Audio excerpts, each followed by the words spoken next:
Hey, what's going on? Hola, what's going on, everybody? Hello, welcome. My name's Alan Cox. Thanks for being here. No big, long preamble today. We'll get right to it. Say hi to Bill Squire, who's right over there. Hey, creepy hugs, everyone. Thanks for listening to and watching this episode of the Alan Cox Show. Don't forget to like, subscribe, and share a cold one with the boys. Mary Santora is out. Poundcake is back behind the glass. Afternoon, white people. No more International Women's Day. Yeah, Glad we got that. I was going to say. Beat you to it. Well, it is National Women's Month, from what I understand. Women's History Month. Oh, is that what it is? Women's History Month? History Month. I was explaining it to my daughter this morning that it was a time that is set aside by someone to extol the virtues and accomplishments of women throughout history and all the things that they've been able to do. And conversely, you should also focus on the things that they haven't been able to do, because a lot of the fights are still being fought. And so we had Gab Cruz in here yesterday. It was lovely to see her. A lot of the listeners loved having Gab in here. She hadn't been in here in a long time, pre-pandemic.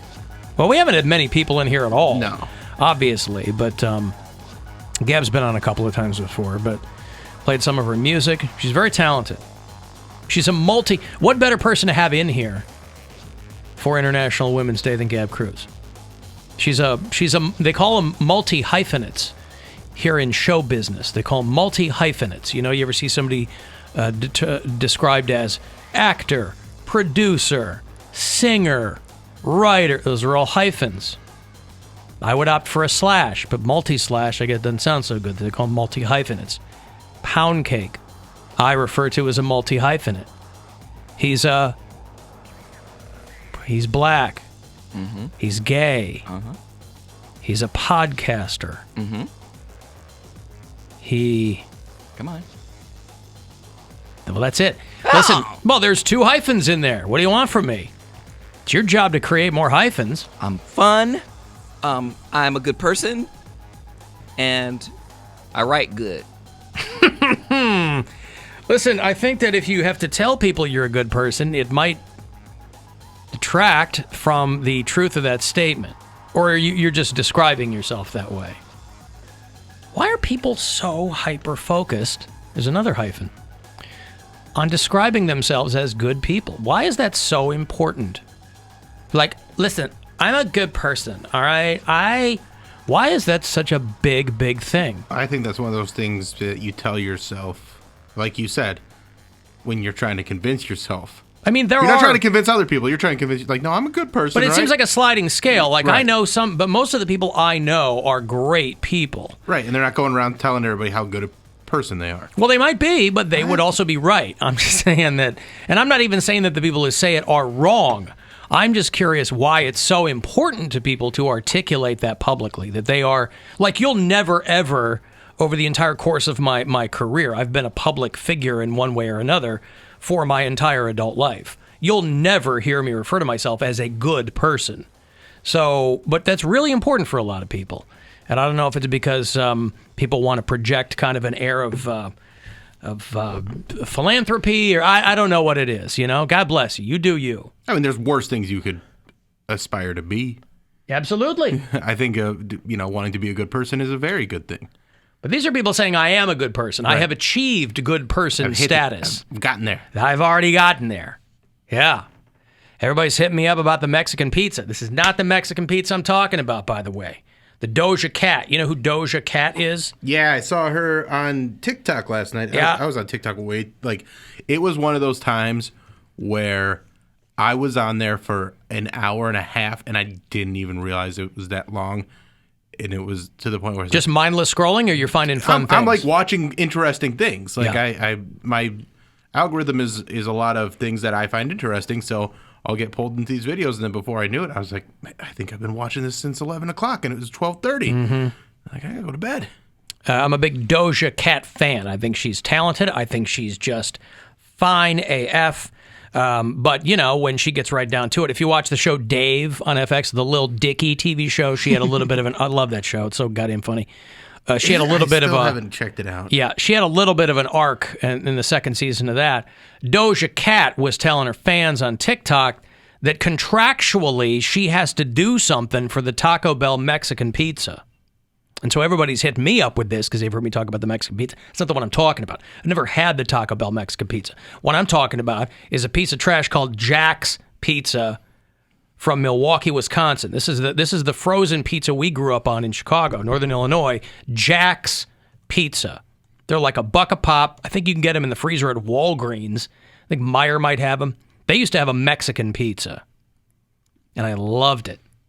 She's talking about, I don't know why she's telling people that it's going to be really bad. She's like, I don't want to do this, but I have to.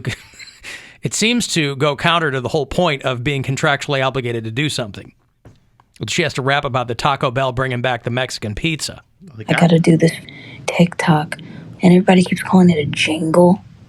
It's for Taco Bell. By the way, I banned that word within my team, jingle. We're not allowed to say that. But I have to do a jingle. They want me to rap about Mexican pizza. So I just want to give you a heads up before you see that. Just know it's contractual. Mm-hmm. I know it's bad. I know it's bad. I mean, Can she say that? You just heard what I played. I know, but I think she's telling her fans. A part of those contracts, like the clauses, are supposed to be like, I mean, you don't say an endorsement and then be like, yeah, I did that because they paid me to do that. That's why I'm confused. That's why you remember when the last time they had somebody rap about the Mexican pizza? It was terrible.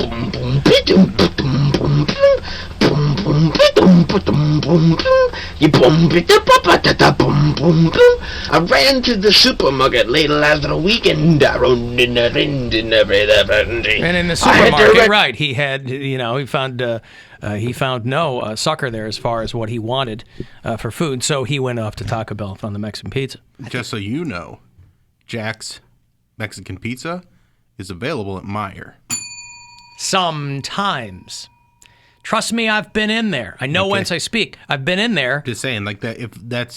If you're trying to catch one, that's where you're gonna get it. Yeah, I think that is where I've gotten them. I always we have a freezer in our basement, and I always just a chest freezer that's for millionaire overflow. Stuff. It is just overflow, and I always keep precisely 3 Jack's frozen pizzas. Now I did get a Lou Malnati's delivery yesterday, so I had to make a little bit of room for those. They got me at just the right time with the impulse buy. I got the email. I normally delete. They're always emailing me. Yesterday I go beep, bop, boop, and send me a couple. But I always keep precisely 3 Jack's frozen pizzas in the chest freezer for that. You never know when something's going to happen. Schedules are going to get screwed up. Don't know what I'm going to eat. Pop one of those puppies in. Anytime I've found the Mexican pizza, and again, these Mexican pizzas go back 30 years. But I was under the impression they discontinued them until I saw one at Meijer a couple of years ago. But I'm always on the hunt. Now, are they anything amazing? Absolutely not. But they're going to scratch you right where you itch. Yes, Poundcake? I actually think Doja Cat is trying to get fired now that I think about it, because she is under contract with that Dr. Luke. Try to get fired from Taco Bell? No. Like, she can air, her contract business, and, label people might get mad because... But this would be a contract with Taco Bell. No, it's all intertwined. I'm sure she probably has like a 360 deal. But why piss any of your clients off? Because she's trying to get fired, because she doesn't want to be working with Dr. Luke anymore. What does he have to do with Taco Bell? Because he's a producer. Yeah, but he has been very... He has had a lot of trouble with the whole Kesha situation. It's okay to tell me that you don't know what you're talking about. No, I'm saying... What does Kesha have to do with Doja Cat and Taco Bell? Kesha accused Dr. Luke of rape. Many years ago. What does that have to do with Doja Cat and Taco Bell? I'm going to tell you, because she is under his contract still, and she is giving... Who's she? Doja Cat. She is signed under Dr. Luke's label, and people are asking her, like, how on earth could you work with a guy like that? And she's like, listen, I am here because I signed a contract long before the whole Kesha situation blew up. And so she doesn't care if she gets fired. She's just trying to wait out. But she very publicly said last year she wanted nothing more to do with Dr. Luke. I understand, but she's still contractually obligated to work with them still. I mean, people break contracts all the time. And by the way, Doja Cat hasn't been around that long. That whole Kesha Dr. Luke thing was way out there in the public before she came along. That means that she would have had to have signed with the guy knowing what had already happened. Anyway, none of this matters. I'm just saying I don't know what I'm saying. Let me take a break. I will have Rise Against tickets for you later on. They're playing Jacobs Pavilion in August, so if you want to get to